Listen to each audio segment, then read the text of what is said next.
Now, in '94, you got asked to do More Than a Game for the footy show. Very lucky. How did that would have been good for... it was great for me personally. Lots of reasons, yeah. Yeah, so many reasons.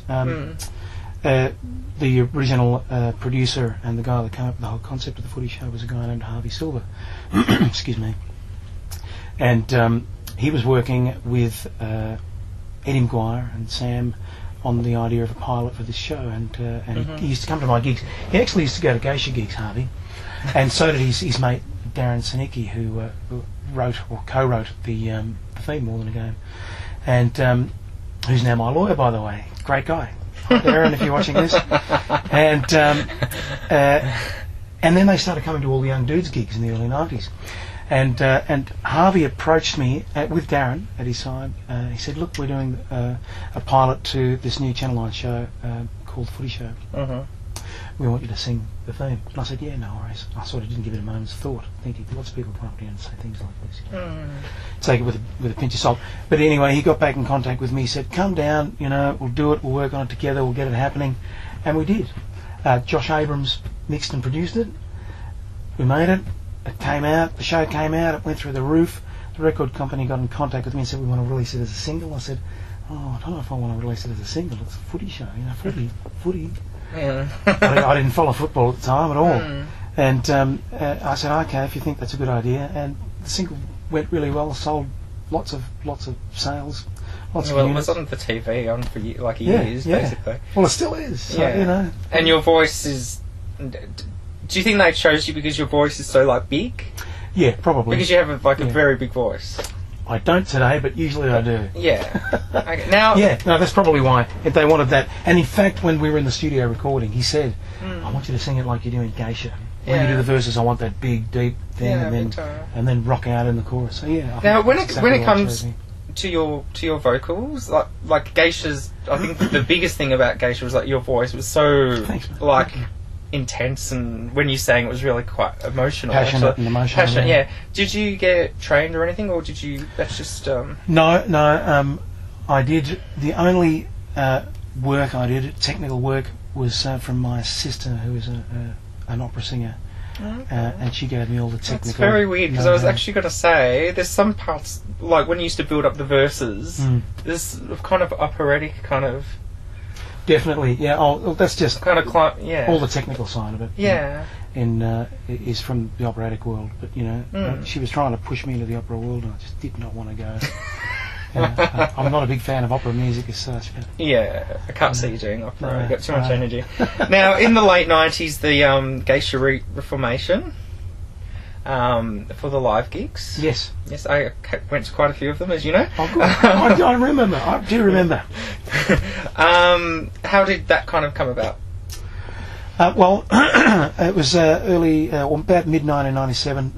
I started talking to my friend Michael Matthews, who was the guy that signed us. I've had a good relationship with him. We've been best friends for decades now, and we sat around drinking one night discussing the fact that the first album, nothing was available on CD. It was only ever released on vinyl, because it was just prior to the big change over to CD from vinyl. Midnights at Dawn was on CD, of course, because it was after. So we said, what can we do? Let's put out a compilation album. So I said, okay, let's do it. So I went into the studio with David Briggs, my other good friend. And that best of came out. Yeah, we went in and this is terrible. EMI, this terrible story. EMI had lost all the master tapes. I'm not surprised, because most of the people I interviewed from Brian Academy said EMI lost the master tapes at Autumnal Park, and they had to get it off vinyl. It's like what? That's exactly what we had to do. Why does this kind of stuff happen? Because EMI, there's just no room available. I don't want to say anything, that I can be sued for, but what can I say? They lost the master tapes, and not just ours. It's really interesting. I find it interesting that a lot of overseas people they don't lose, but a lot of the own bands, like in Australia, EMI Australia, that it's kind of they don't really. It's very strange, isn't it? Yeah. I'll tell you what, a friend of mine who worked at EMI, I won't mention his name in case he gets in trouble, he said one day they went out to Homebush after they'd moved all their stuff out there, because they used to be in Castlereagh Street, and he said he went out into the parking lot, and there were piles of master tapes in the weather. Oh my god. The cardboard boxes ruined in the rain. Yeah, just... so they just dumped them, basically? Dumped them, yeah. So we had to remaster this album. It's really interesting that they don't kind of get in contact with the artists at least to see if they can work out some kind of It's terrible. CMI. We love them. We've never signed them again, but we love them. They've signed up a lot of really good people, but well, I can't complain. I mean, they did give us a career, so but cool. it'd never happen these days. Now, in January 2010, you released a new album titled Yesterday, Today and Tomorrow. Yes, indeed. A new lineup. I saw a video on Rage. Oh, good. Last year, they played about two singles. Yep, we've got 2 singles and 2 clips off the new album. Yeah, because Rage played them a few times. They did. Mystery Writer and Birthday are the 2 tracks. Yeah.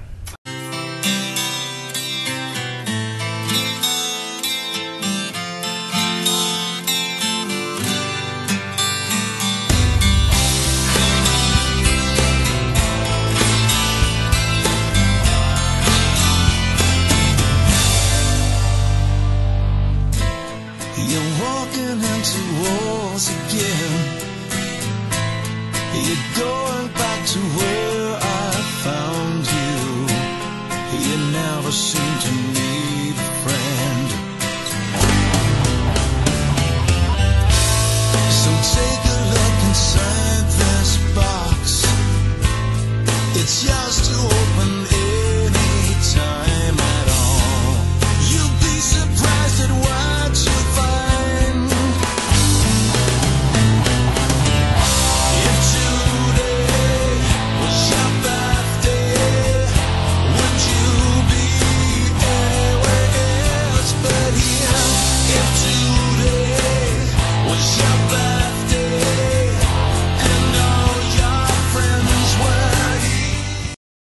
We've also included a lot of singles and tracks that have never been available before on CD as well on this album, which is great. And who's the lineup like now? The lineup is Geisha's basically you as a whole. But I met up with a guitarist in 2007 named Joe Matera, who's become a really good friend and is an excellent guitar player. And after we got together, I asked him to join, and then we started getting this idea for this album together. So there's him, there's a bass player, keyboard player named Albie Stefani, and the drummers revolve. Tom Hosey, our last drummer from the '80s, who's one of James Freud's boys, and a guy named Jeremy Watt. So whoever's available for a gig. And are you still in contact with any of the original Geisha members? No, I haven't spoken to... so basically the last kind of gigs you did together was in the late 90s? 1998 was the last gig. In fact, well, that's, as you were about to say earlier, the gigs we did were really promote the best of album that EMI released. But, sort of opened some old wounds and some old sores. We all came together feeling really warm and fuzzy, but because I actually remember I've seen the Metro show. I went to a few gigs and I was like waiting for more, and then just went any for quite a while. Oh, we just realised, why we didn't work together anymore. Do you do like acoustic gigs now? Yes. You were for a while. Yeah, we do. We do, but we mainly do the band stuff. We're going to do an acoustic Christmas show this year, actually at Weller's. Have you heard of Weller's? It's in Eltham. It's like a Capers type venue, and I think we're going to be doing that on the 23rd of December. And our last band show is this month on the 25th at the Esplanade. Do you like doing acoustic more, or like a band? No, I like doing band shows more, both for different reasons. I do like the acoustic shows. They're so much more intimate, and you can get a better handle on the audience. It's much more contact with them than you can in a rock show. But I just like playing live. It's just a good opportunity to get these songs out. Yeah, sure. And you better come to one of them and get soon.